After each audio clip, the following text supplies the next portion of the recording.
So what you're looking at here is a YTP. It's essentially every month laid out in the year. I start with November because that's kind of when we get back into it after a major transition period. If you are focused on lacrosse full time and starting to specialize at that 15 to 16 age group, you'd be coming off like a cross training, coming down at the end of last season, right after the national championships. And I kind of like to start it here because this is when you're getting back into the gym. So, right about now is when our high performance program's starting up. I did one in Nova Scotia, and that was something that put us over the top in those first couple years there. And it starts with having the science behind it. So this is what you would call a periodized model. So you're mapping out, okay, this is how long I have of an off season here. And so what am I going to do in my general preparation, which is general. It's general exercises in the gym, general strength, and then getting more and more specific as you get to your competitive events and eventually your major competitions. So basically everything spins off of that. Side note, anything in red here is high priority. Orange is medium, yellow is low, and green is kind of a recovery or regeneration period or a transition period. So you can see a couple are built in here. These are weeks where you come down and you reduce your volume by 50% strategically. You don't reduce the intensity per se of what you're doing, but you're doing less of it. So instead of 2 practices a week, you're doing 1. Instead of doing team concepts, you're working on some just individual technical lighter stuff. And because the idea is you don't just continually go up forever. You have to come down at some point. So even in these workout programs where they change here every mesocycle, about every 4 or 5 weeks, at the end of those 4 to 5 week mesocycles, when you're changing your program up and adding variety to what you're doing and stuff, which a lot of people don't do, you're coming down for 50%. So you're going up week 1, up week 2, up week 3, come down a bit, up, come down, up, come down, up. That's how you go up without burning out. And if you just keep going up in a straight line, that's like burnout in a nutshell. You're not matching your input with your output. And so just looking at it like that, in this period, you have a lot of dealing with other sports, even at 16, 17, it's a tough decision. I mean, I hung on and played AAA hockey, football, and junior lacrosse for as long as possible. All that to say is, like, you got to be very accommodating, being that it's the off season. But the problem becomes for these people who hang on is that they're always in season. They don't have a true off season. So, they'll jump from, okay, right here, they're hockey in season. And now they're right into lacrosse in season. And they never had this off season, all this development, especially the physical component, where they could be putting on 15 to 20 pounds, fixing your body with anatomical adaptations, fixing your foundation, doing a functional movement screen, fixing all your imbalances, asymmetries, making sure that you've got good mobility to get into the gym. So this whole month is all just body weight exercises, isometric programs where you're holding in positions for extended periods of time. And you're matching it with early aerobic cardio enhancement, which is realistically, first month, you're just doing light jogs. You're going 20 to you're building up to 30 minutes from 2 times a week early to 3 times a week by the end of this month. And maybe go a bit harder, come down, go a bit harder, come down. But you're doing your aerobic cardio. And in month 2, you start to add anaerobic, which is that sprint-based cardio. And then it gradually transitions into more anaerobic than anything, with a little maintenance woven in here on the aerobic tip. Like, you're doing like a recovery bike ride once a month. You see NHL players after games, like flushing the lactic acid. The idea is you create a base of aerobic capacity early for recovery, because you need to recover on the bench or during your shift when you get 2 or 3 seconds, especially if you know how to breathe properly. You can utilize this aerobic capacity. But eventually we need to get to this sprint and repetitive sprint, interval sprint, sprint-specific, special endurance type stuff as we get into the season, where we're trained to be explosive. our resistance training program, which matches our cardiovascular program, which is also supplemented with a flexibility program and a mental performance program if you're good, and a whole bunch of other things. But the idea here is you go from your anatomical adaptations and you're doing endurance-based reps here, moving into more strength-based reps. So endurance 15 to 20 reps versus when you get to strength development and hypertrophy is 8 to 12, and then strength is 5 to 8 rep range with heavy weight. That's how you put on mass. Yeah. So you put on this mass and then take that mass and you turn it, as you can see, it switches to sport specific power here now as we're approaching our training camp, as we're getting to the in season. So you put the 20 pounds on and then you turn it from slow twitch, which is like me trying to get a bench press up and it takes me 3-4 seconds, which is not like the boom explosive cross check I'm going to do on defense. So I take my type 2 fibers and I make them more explosive in nature. And the real fun stuff is in the resistance training, the plyometrics that you're doing in season, the creative stuff that's specific to the sport. Off season is very general, like anybody could really train the kids in this area. You know, any real good strength and conditioning coach could handle them. But in season, to me, there's a handful, there's about 4 to 5 people that I know that can take this general strength and turn it into sport specific power related to box lacrosse here I'm talking. You could do the same for field lacrosse too, but I'm not aware of too many people who can match the pro experience to the strength. So you can put yourself in those positions of those little micro patterns and then build them into the training, right? To see and know those little things are key. And the cardio matches it. You do specific cardio to things I might do in a defensive shift and for the length of time that they happen. We work at a 1 to 2 work to rest ratio. So and that's why we're a very complementary sport to hockey, because we go hard for 30 seconds, let's say, and then rest for 60 and come back out. So we need to be aware of those ratios when we do our sprint cardio. And the worst thing coaches do is they'll like get mad, run their team, and they don't use that work to rest ratio. They just gas them out and they put them into this aerobic capacity or aerobic power and all these other areas of energy systems that aren't even relevant to what you should be doing. Like if you want to do me a favor and sprint me for 15 seconds and then give me 30 seconds rest, because I'll actually get more out of it. There's no sense in me just jogging at the end of these sprints. But anyways, I just wanted to just tie that to, to everything, because really I think we're mostly here to talk about the technical tactical piece, right?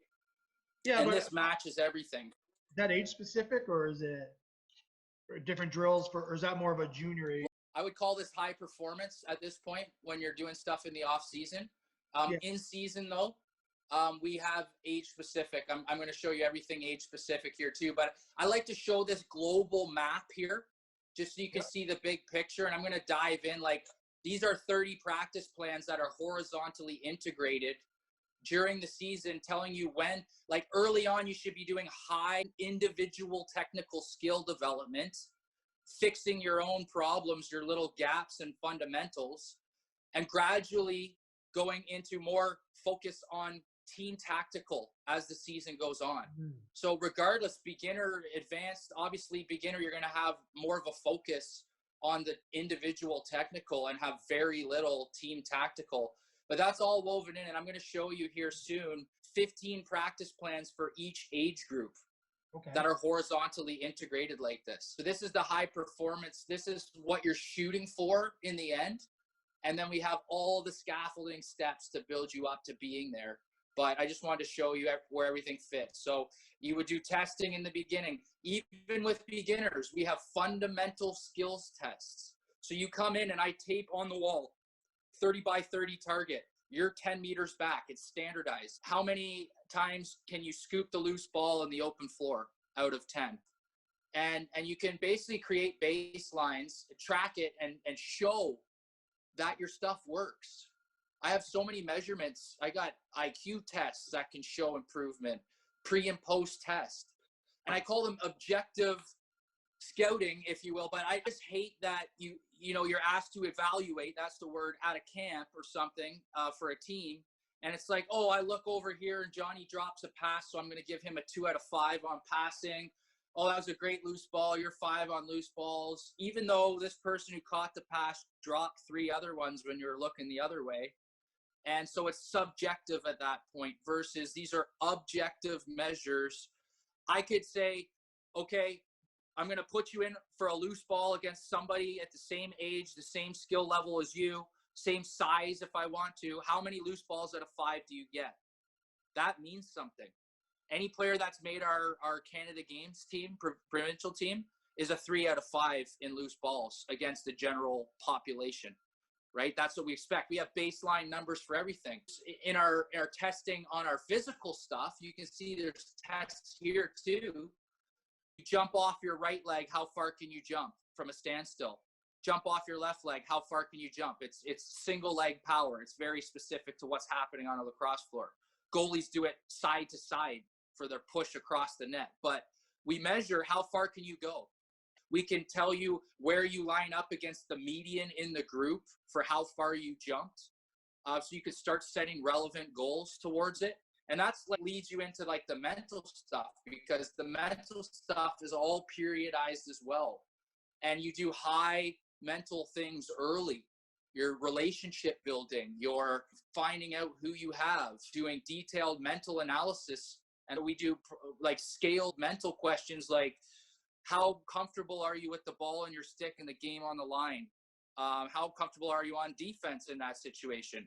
How comfortable are you in transition, on defense, in offense, in general? And people basically come and they tell you what their mental performance gap is. So I'm going to show you the horizontal integration and how in-depth it actually it is. So I did this summer. First 6 practices, let's say so 16U. And okay, so basic stick work, goaltending. This is all helmets and gloves. Don't even need equipment. You could be doing this. You should be doing this in probably school gyms ahead of the season, leading into it. But going through the ringer. So this stuff, it advances really quickly and is scaled compared to the 12U. So if you can see where stick and body awareness and set shooting comes in practice 2 for the 16-year-olds, it comes in practice 3, the set shooting for the 12-year-olds. And everything is slowly like milked and pushed over and spilling over and taking longer to develop in this 12-year-old category. And then even longer here, you can see it's the 4th practice that they get into their shooting. So we start these kids with the ball in their stick. We go through the fundamentals, okay? We teach the fundamental, and then we do a game for it. We teach a fundamental, do a game for it. And that's actually the old way versus this imaginative storytelling way that I'm trying to go now with it actually kind of falls off at 8U because they're not as into it per se, but the 6U, 4U, love that. But anyways, fundamentals in games. Because I mean, I got my first practice one that I could go into any tri-lacrosse environment and kill it and everyone's going to have a blast. But what do you follow up with if you actually have a program? And so you have fundamentals in game, lots of fun early. Captivate them with fun. It's all about fun, relationship building, all that stuff. And we do mix in a little scrimmage here by the end with some soft lacrosse rules, if it's not socially distanced at that point. But then you get into, okay, shooting, adding footwork to the shooting. So you're doing the L shot or the hitch, some people call it. You're doing the drag shot. You're going through a couple pylons and then taking a shot, right? Then you're getting to catching the ball and then shooting. Lots of support, lots of balls, lots of reps there, stabilization of skills early. The intro to body contact, depending on when you start your league, I mean, this is a huge liability right now in lacrosse because nobody's doing anything proactive. So if somebody actually had something bad happen to them, like let's say Dustin Sanderson, the only person ever paralyzed in lacrosse, those refs got sued for millions. And I think probably the associations did too. But it's not hard right now to say you're doing nothing proactive. We have a concussion awareness course. That's a little bit preventative. Okay, you can identify a concussion after it happens, But are you teaching your kids how to take contact? All kinds of stuff here. Okay, leadership. I make this into a leadership manual for my kids. Like I'm building leaders here, right? I used to look at leadership and be like, oh, reactive once again. You guys should be doing this, or you could be doing this right now. And I'm kind of like post hoc telling them about leadership. But the idea is basically recognize leaders, prepare them, and take them from leaders by example to vocal leaders, and a pathway to do it. And it's like, okay, here's the pillars of our program. This is what we want to be modeling on and off the floor all the time. We're talking about it constantly, identifying what is a leader by example. To me, they come a lot more frequently than vocal leaders. Subjecting yourself to public appeal is like much more of a risk. You can lose the group just as fast as you can get them, as you know, like too many cooks in the kitchen. But it's an art to get there. And the ones who do it well, the Andrew Suiters of the world, who can step in as a rookie and be a captain in the NLL. He's been through a lot of experiences to get there, and maybe not the science of it, but he's with the art of it, cutting edge. But like, I pride myself in having a resource for everybody. I give this to my leaders, and it's like, okay, I expect the leaders to lead the warm-ups, take care of the rookies, set the tone, provide input on team decisions, plan team activities, help with the grunt work. Rookies shouldn't have to do everything. Help build them up, study leadership concepts. Let's have meetings and talk about your leadership. And this is basically all areas of mental performance. So where's your biggest weakness? For me, it was always emotional control. And that was something that cost me, and I still don't even have a hold of. But I'm better than I used to be. But it could be imagery, emotional control, self-regulation, mental focus, motivation and activation, confidence, adversity, mental health. Programs for every off season. Here's the YTP. This would be the experience going through our training program. We would have a group meeting. We would look at this. Okay, there's the map of our season. Here's how the training fits into it. These are the different programs. They're changing monthly. We're going to profile you. We're going to set some goals within all of this.